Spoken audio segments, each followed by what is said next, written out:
Well, hello there. You are watching the Press Preview, a first look at what is on the front pages as they arrive. The next half an hour, we'll see what's making headlines with the broadcaster and commentator Duncan Barkes and the political journalist Alicia Fitzgerald. Guys, thanks for being with us. So let's see what is on some of those front pages. We'll start with the Metro, which has a review of the UK's troubled water industry as its top story. And it quotes the Clean Water campaigner, Fergal Sharkey, who believes that whatever happens, this country's water torture will go on. Any hopes of the government bringing in a wealth tax have been apparently ruled out by the Chancellor. That's according to The Times. The Telegraph speaks to the leader of Reform UK, Nigel Farage, who promises to build more prisons to clean up the country's streets. The Guardian reveals a series of legal cases over failings has left England's mother and baby care service with a bill for £27 billion. With more strikes by resident doctors coming next week, The Express says many are threatening to quit the NHS if they don't get more pay, which the paper says is holding patients to ransom. And on the same theme, the Mail says that the British Medical Association has built up a war chest of funds to help the strikes. And while the Daily Star reports football is now being prescribed on the NHS to help people beat depression. And the Financial Times says Downing Street may be forced to retreat on its demand that Apple grants the UK access to its most secure encrypted cloud data storage, while the admission of former footballer Paul Gascoigne to A&E leads in The Sun. All right, well, let's get the thoughts now of Duncan and Alicia. Guys, thanks very much for giving up some of your Sunday evening to be with us. We do appreciate it. Let's get straight on. We've had this news now, a water ombudsman. Yes. This news, of course, coming after the papers have been put to bed. But we'll start with the Metro Fergal Sharkey, who I've spoken to quite a few times. He just thinks that whatever happens next, it's not going to get any better. It's been a really interesting day, hasn't it, so far, because the Environment Secretary, Steve Reed, was on Sky this morning and indeed elsewhere doing the rounds, talking about what they're going to do regarding water companies. And it's quite complex, this, because I remember very clearly on the run-up to the general election last year, both the Lib Dems and Labour were really having a pop at the Tories, just going, look what you've allowed to happen. And if you look at Fergal Sharkey's X feed, his Twitter feed today, he calls out the Labour Party by saying some of the things that have been put in place, like the £104 billion investment, those business plans were submitted to Ofwat under the Conservatives in October 2023. So he was having a pop on social media at Steve Reed, just going, you're being a little bit dodgy here with some of the stuff that you're saying, look at what we're doing. We have this report that's it's just been released. We'll find out more in the next few hours, the Cunliffe report by the former Deputy Governor of the Bank of England, and Fergal Sharkey, the great campaigner, who's been campaigning regarding improving water standards for years, is basically saying, from what he knows so far, it's not going to make any difference. Yeah, I mean, they've announced this ombudsman, which there are ombudsmans around. I mean, people might have to Google what an ombudsman actually does. Exactly. I mean, I feel it's endless ombudsman, reviews and regulators, all of which time and time again seem to have little or minimal effects, that is. I mean, I usually try and be balanced with these kinds of things, but I think this is just such a scandal, and it's not a new scandal either. And I think for the Environment Secretary, Steve Reed, to today sit down, obviously speaking to Sky News, and to say that he wants to halve sewage spillages by 2030, on the same day that we received data saying that spillages in the year from 2023 to 24 had gone up by 60%. I mean, you know, it doesn't take a genius to work out the maths on that. He's basically pledging to get the amount of sewage spillages down to a little bit more than they were in 2023. I mean, that is just not a good enough promise. If we're going to try and be fair to governments of both stripes that have had to deal with this, it's a really difficult situation to get a hold of, isn't it? We've got Victorian infrastructure, not enough money, of course, and a growing population. Yeah, exactly. And it continues to be a ticking time bomb because we have Labour's planning reforms coming in, which will allow easier house building. Only works if you have the infrastructure to back it up. And you're right, our sewage system goes back to the Victorian era. I mean, the one observation I would make, I mean, there are some water companies who are better than others when it comes to kind of at least understanding what the public feel.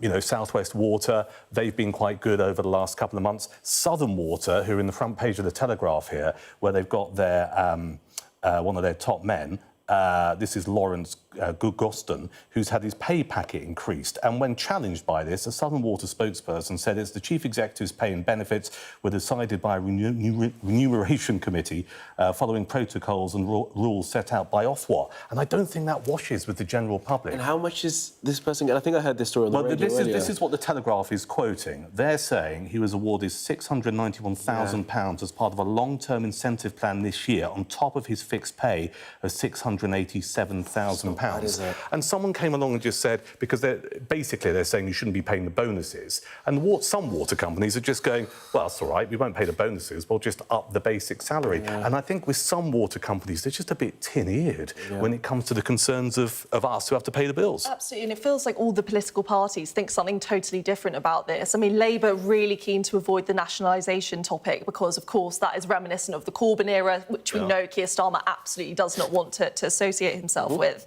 And then we have Reform, actually Nigel Farage saying a 50% nationalisation would be the way forward. The Greens, obviously, you know, this is a massive hot topic for them. So it does feel slightly like they're all kind of passing the buck around, saying, well, this is what I do, this is what I do. And we even had a Conservative minister today, Kevin Hollinrake, come forward and say that Labour aren't doing enough about this. And, you know, I think that's very much true. But you've got to also ask him, as a Conservative, who was also in Parliament before, what were they doing about it as well? The nationalisation thing is never too far away. The debate about whether or not it's time to nationalise our water companies is always on the peripheral of this. And what people forget is that if it were to be nationalised, it would be the taxpayer who ultimately picks up the tab. Billions, yeah, absolutely. So whichever way you cut it, it's down to the consumer or the taxpayer who's going to end up paying more. Just a final detail on that ombudsman as well. They're going to have legal powers to resolve disputes rather than the voluntary system at the moment, which is in place, which is said to lack teeth. So, as you say, we'll get more detail of that, of course, and get some of the analysis of exactly what that organisation is going to do in the coming hours. All right, let's move on to the front of the Telegraph, if we can.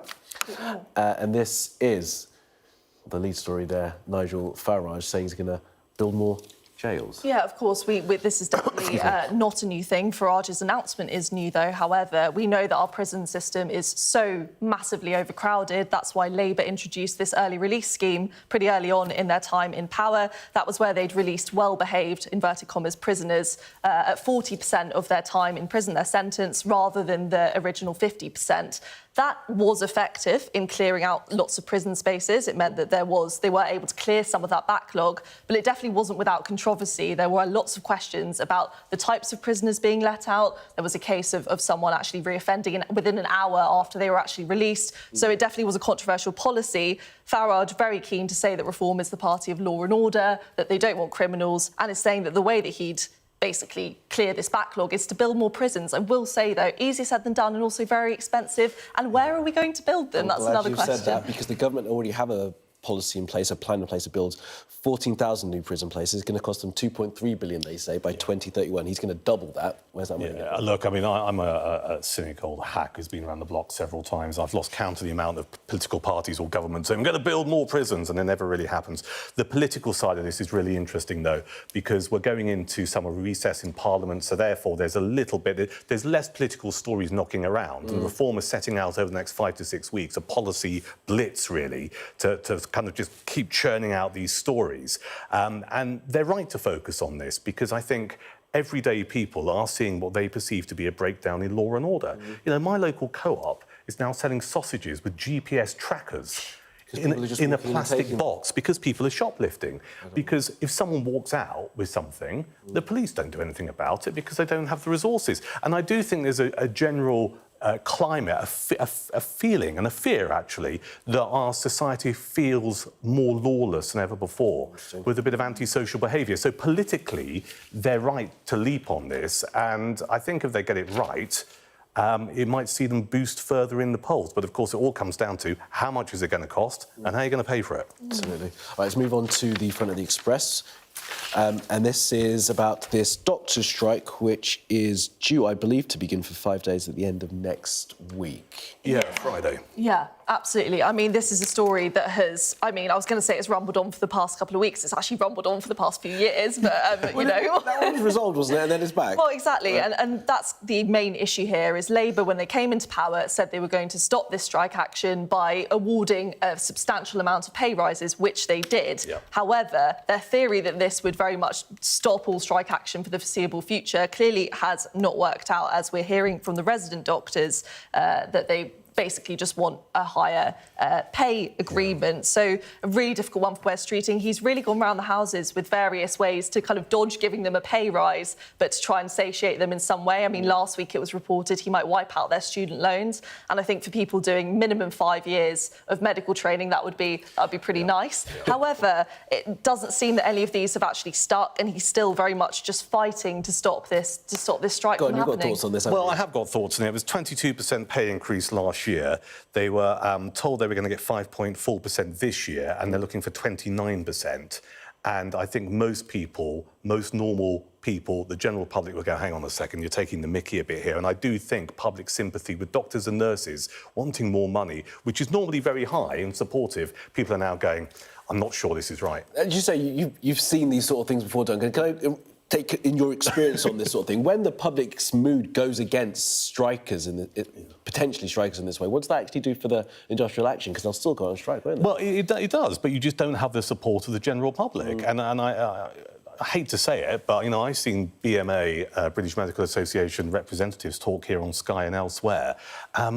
And there's, you know, they're quite forthright with it. They just seem not to really understand the impact that this might have on patients who might have their operations cancelled. They seem to just consider it as necessary collateral. Well, they say that their pay has been eroded since 2008. It should be brought back to those levels because they've seen real terms pay cuts. And their pay in this country is pretty low compared to other competitive economies around the world. I mean, the trouble with this, of course, is if you don't find a solution, you don't keep the doctors that we do have, the few doctors that we have, what is the alternative? We have even less doctors in the future, and we have less people wanting to even enter the industry, so... It's very difficult to know what Wes Streeting does. I find myself in the unusual position of having sympathy with him this week, because what else can he do? TikTok is coming Friday, isn't it? Right, guys, thanks for that. Plenty more to come from you as we look at the rest of the morning's papers, including this story, it's on the front of the Telegraph, and other places, as the Lionesses take a stand defending their defender, Jess Carter, who suffered racist abuse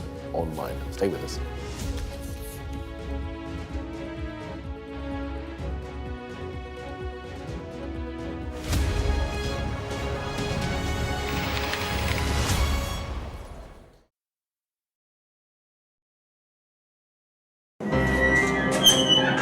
We've come to one of Moscow's Cold War bunkers. It was built as a top-secret command centre. Being here really feels like you're stepping back in time. I'm Ivor Bennett, Sky's Moscow correspondent. A show of military might and menace. Courage, bravery and sacrifice will win the day. It's a new subject. They'll learn about combat drones and some how to handle a Kalashnikov. The Kremlin continues to put forward its own version of events, both present and past. There's no mention of the fact that Russia invaded its neighbour. That's rewriting history, isn't it? Now we have to read it carefully. Vladimir Putin put forward his plan for a ceasefire in Ukraine, telling Kiev, pull out of your eastern territories and the war will end. Why should the West trust you? Frankly, I don't care whether the West trusts us or not. Vladimir Putin is already the Kremlin's longest-serving leader since Stalin. The question is, what will a fifth Putin term mean for Russia and the world? Why do you support Vladimir Putin, Mr. Segal? I can't answer questions that stupid. I've watched Vladimir Putin attempt to create a new world order. The St. Petersburg Economic Forum was the backdrop to Vladimir Putin's latest verbal volley that Russia could send missiles to other nations to target the West. Ambassador, I wonder, shall we have a quick word for Sky News? Is the West right? Are you fueling Russia's war machine? British media, oh my God, you're not afraid of being here. American journalist Evan Gershkovich is on trial here, but was first on display. Russia says Evan Gershkovich was caught red-handed, but has never produced any evidence to back that up. Sky News. Get the full story first. We've got your Sunday mornings covered. From the front page and the sounds of the streets to the voices of the people who make the major calls and big picture politics beyond Westminster. We'll put you at the heart of our story I'm ready. Are you? Join me, Trevor Phillips, Sunday mornings on Sky News. Our app gives you the very best of Sky News wherever you are. Breaking news, videos and analysis. Evidence of the crisis. Podcasts, watching us live. Live here from Washington. Wherever you get your podcast. All in one place. And all at just the touch of a screen. The Sky News app. Get the full story first.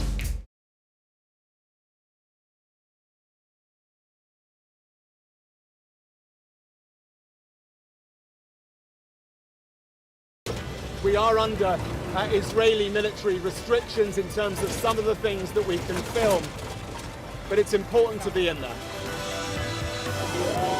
What a slow drive for the president as he approaches his golf club. 4 more years! Free wherever you get your news. I'm Mark Stone and I'm Sky's correspondent based here in Washington, D.C.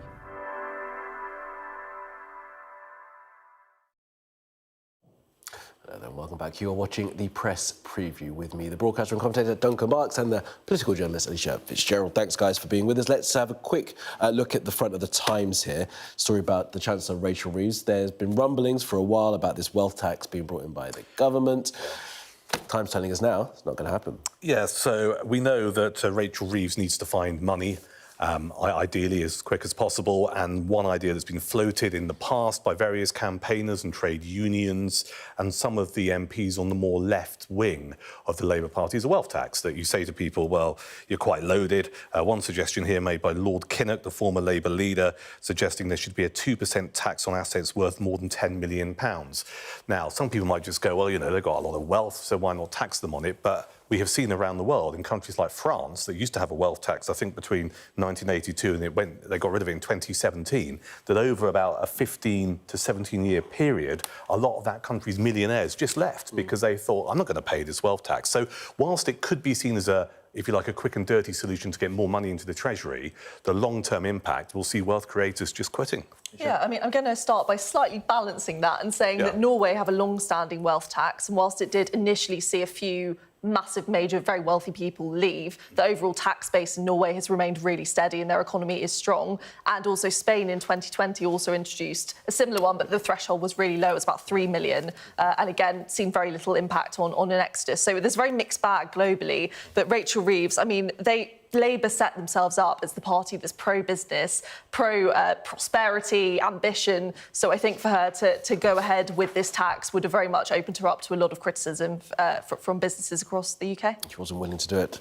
So tell us the Times. All right, let's move on to this story that we've been covering as well. It's on the front of the Mirror, front of many papers, about Jess Carter stepping back from social media because of the racist abuse that she's been receiving. It's a story that keeps happening to these England footballers. Yeah, I mean, I just think it's really sad that for so many instances, say we want more coverage of women's football, we want to hear more about it, we want equality with women's football, yet this is the kind of thing that's dominating the headlines. It's such a cloud to put over what's been a really amazing competition for the Lionesses.